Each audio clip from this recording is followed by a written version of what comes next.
నంద్యాల జిల్లా రాష్ట్ర ప్రభుత్వం ప్రతిష్టాత్మకంగా అమలు చేస్తున్న ఉచిత ఇసుక పంపిణీ ప్రక్రియలో భాగంగా అక్రమ ఇసుక రవాణాపై ప్రత్యేక నిఘా ఉంచి నియంత్రణలోకి తీసుకురావాలని నంద్యాల జిల్లా కలెక్టర్ గడియా రాజకుమారి సంబంధిత అధికారులను ఆదేశించారు. శనివారం కలెక్టర్ రైట్లోనే వీడియో కాన్ఫరెన్స్ హాల్లో ఉచిత ఇసుక విధానాన్ని పటిష్టంగా అమలు చేయాలని జిల్లా SP Adiraj Singh Rana joint collector Vishnu Charan అధికారులతో సమీక్ష నిర్వహించారు.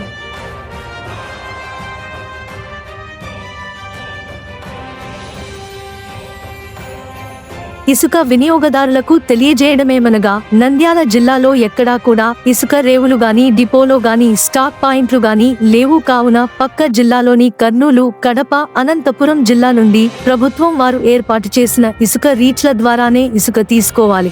ఎవరైనా ఇసుకను అక్రమ రవాణా చేసిన అధిక ధరలకు విక్రయించిన